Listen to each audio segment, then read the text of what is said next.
Efforts to make the former President Goodluck Jonathan appear as witness in the trial of the erstwhile PDP National Publicity Secretary Olisa Pt2 may have hit a brick wall, as he's demanding the sum of 1 billion naira before he can appear in court.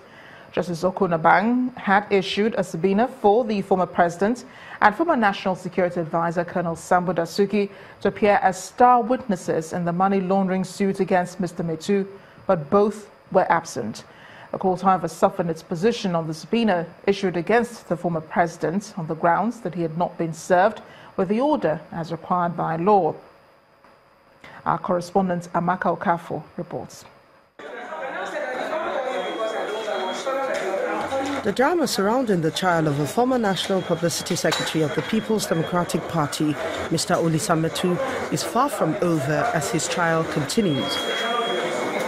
At the resumed hearing, both the immediate past National Security Advisor, Colonel Sambo Dasuki, and the former President, Goodluck Jonathan, did not turn up in court. Addressing the court on the issue, the prosecutor, Mr. Sylvester Tahir, told Justice Okunabang that the DSS informed him that the former National Security Advisor declined to appear before the court, even when the EFCC complied with all the necessary requirements to get him to court. But counsel to Colonel Dasuki, Mr. Ahmed Raji, asked the court to discountenance the submission of the prosecutor. He also informed the court that Colonel Dasuki had filed an appeal challenging the decision of the court, which last week turned down his request to set aside the subpoena issued against him. The counsel who brought the information was quoting a third party who said he had the colonel. That is not admissible in law, and that should not be allowed. Former President Goodluck Jonathan was not present in court. His counsel, Chief Mike Ozokome, urged the court to either completely set aside the service of the subpoena against the former president or, in the alternative, compel Mr. Pt2 to cater to the cost of his appearance. In the event that the court still believes that he should come and testify, is part of our argument against, then the court should order Olisa Pt2, who needs the president's services, to deposit the sum of 1 billion naira only to cover the cost of his traveling expenses, logistics, and security personnel that will have to accompany him during the pendency of the suit. In his bench ruling, Justice Abang asked the DSS boss to produce Colonel Dasuki, while Mr. Pt2 should find a way to effect the service on the former president since he requested the subpoena. Amaka Okafor, Channels Television News. Staying with legal issues, the Chief Justice of Nigeria, Walter Onnoghen, has picked a retired Justice of the Supreme Court, Sulaiman Galadima, as the new chairman of the Corruption and Financial Crime Cases Trial Monitoring Committee. He is to replace Justice Ayo Salami, the retired president of the Court of Appeal, who rejected the offer to serve as chairman of the committee. Mr. Galadima was appointed a judge to the Court of Appeal on December 1998 and later promoted to the Supreme Court judge in 2010. He retired on October 10, 2016 at the mandatory retirement age of 70. We're going to switch gears now to go to Abuja, where Ibrahim Adra is standing by with more on the News at 10. Hi, Ibrahim. Hello, Marachi. Good to see you. Let's begin from the National Assembly, where the Senate is asking the federal government to prioritize the funding and completion of the permanent site of the National Library of Nigeria to mitigate losses accruable to the project. The motion on the National Library project is sequel to a special report by Channels Television recently, which detailed the pitfalls of the project and the deplorable conditions of the building housing the library. Correspondent Linda Kiwi reports. On October 26th this year, Channels Television did an expose detailing the rot and unsanitary conditions in Nigeria's National Library. There were also questions on why the permanent site of a National Library project has not been completed 11 years after the contract was awarded and billions of naira released. So far, no government official has reacted or answered these questions.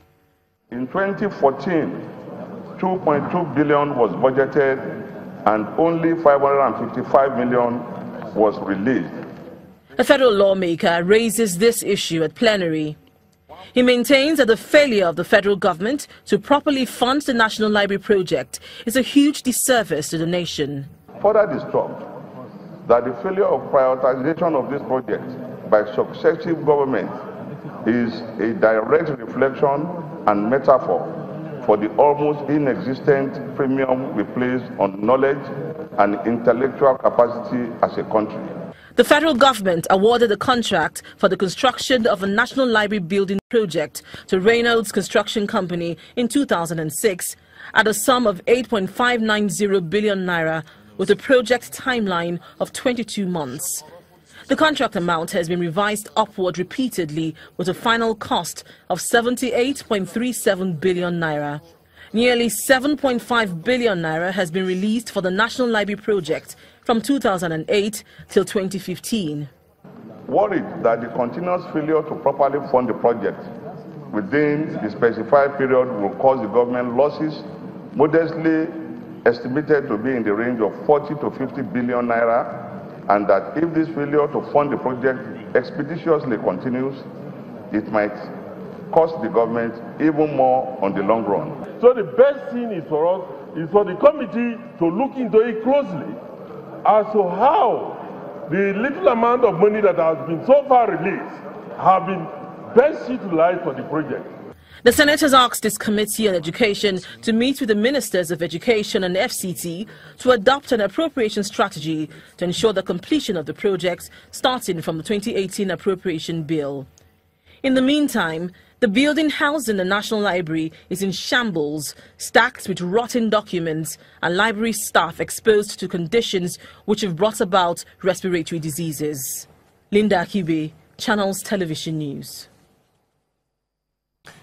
Meanwhile, the Joint Committee of the Senate and House of Representatives on Aviation are pledging their support for the speedy completion of the new international terminal building of the Nnamdi Azikiwe International Airport in Abuja. Speaking in Abuja shortly after inspecting the level of work at the new international terminal building and other facilities at the airport, the chairman of the Senate Committee on Aviation, Senator Adamu Alero, announced the completion date of February 2018. He assures officials of the Federal Airport Authority of Nigeria that the legislature will provide legislative backing for infrastructural development of the airport, which is the only one in the nation's capital. Away from the National Assembly, scores of workers in the informal sector of the economy took to the streets of Lagos to protest against what they call harassment, extortion and unlawful eviction from places of business.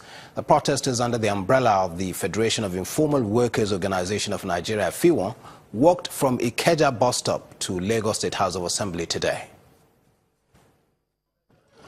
In the wake of the demolition of structures at Otodogbame, Alade Market, Mechanic Villages and other places, members of the Federation of Informal Workers Organization of Nigeria, FIWON, consisting of traders, artisans and the civil society, take to the streets in protest.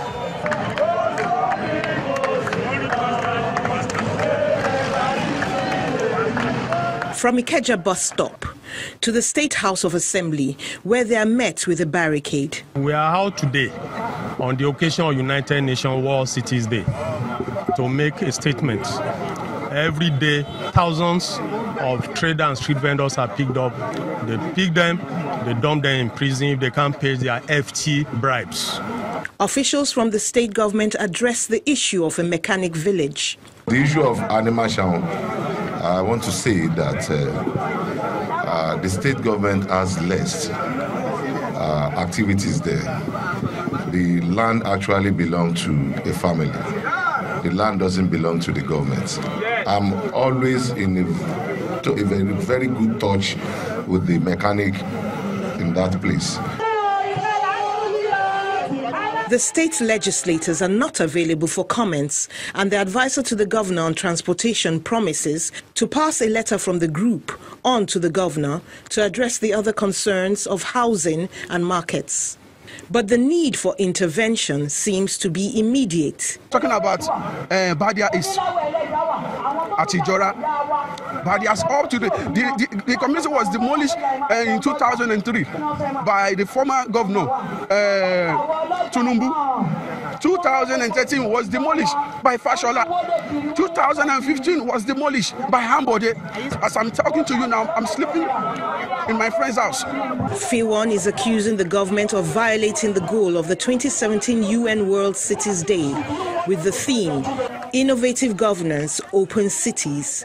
But the Lagos State government insists that all matters of unlawful eviction are being investigated. Mary Alale Yusuf, Channels Television News.